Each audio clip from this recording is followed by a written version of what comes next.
I've got to say, it was last week, I think late last week, that we brought to your attention the yellow ribbons that were appearing around Belair. Now, we found out then that the Grey Box group were trying to raise attention and awareness about these particular grey box trees in the area.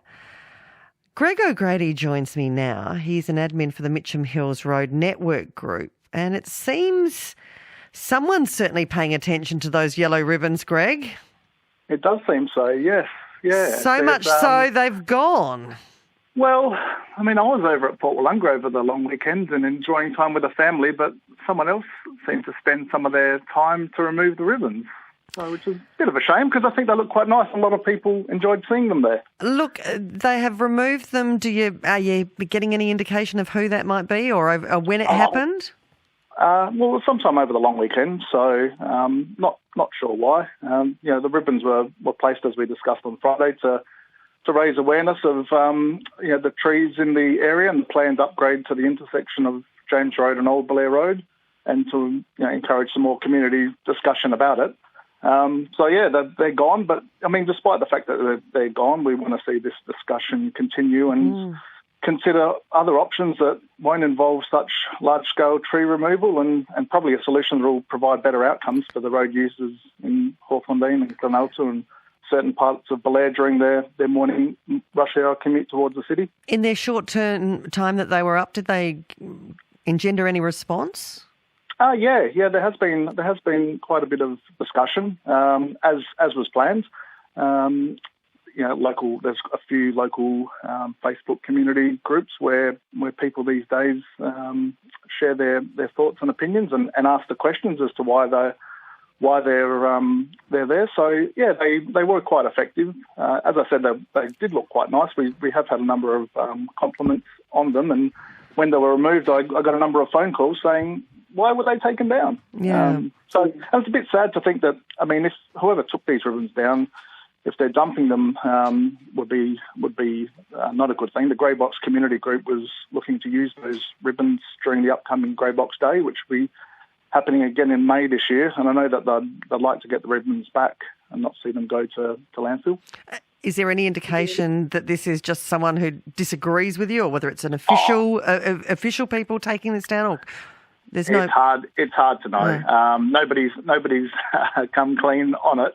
I would be surprised if it's anyone in an official capacity, because they'd probably be off enjoying their long weekend. They wouldn't get paid to go off doing this sort of thing, and no reason to, I think.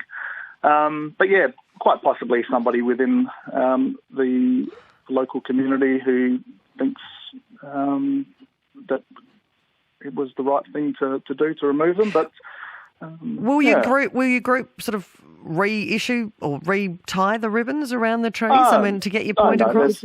There's no point. I mean, what we'd like to see now is that this discussion continues. The Department of Infrastructure and Transport are currently conducting a community consultation with members of the public, and on this particular intersection and a few others around the Belair Triangle at the top of Old Belair Road, which includes Main Road, Sheoak Road and Russell Street intersection. So there's the opportunity for people to do that and get involved with this community consultation, which is important. And I think, people in the local community, most people are still bemused as to why a roundabout's been decided as the best or most cost-effective option. We've also got to give thanks to Sam Julock and his team at the local MP office. They're following through with the freedom of information request at the moment with the Department of Infrastructure and Transport that was launched about 2 months ago now, to try to get some of the feedback from the local community. The first time this was put out to community consultation over a year ago now. So that's what we'd like to see happen, I think, is just to get people discussing a little bit further and really appreciating that there are potentially much better solutions that are out there that's going to improve the roads and the intersections for all road users in the area. Well, Greg O'Grady, as you find out and perhaps talk to more people in the community about what is wanted in relation to those trees, keep us in touch with what you're finding, hey? Yeah, we'll do. And for the record, I'm a bit of a Proclaimers fan myself. I reckon Good to that was hear. a good choice by the masses. listeners, so, Yeah. Yep, I'm on board with that one also. Well, Judy wasn't a fan of whiskey either. What's your take on that? Well, I mean, the Proclaimers song there brings back memories of going to the Gov and seeing the local Adelaide band, the Borderers, do their version of it. All right, Greg. Plenty of action. I think we can take by omission that you're not a whiskey fan, but you are a Proclaimers fan. Good on you. Nice to Exactly. talk with Yeah. you. He's also a Yellow you. Ribbon fan and a Grey Box fan, and that's why they were putting those yellow ribbons up around the Belair area. But sadly, over the last few days, for those who are supporting moves to protect those Grey Box trees, those yellow ribbons have been removed over the long weekend.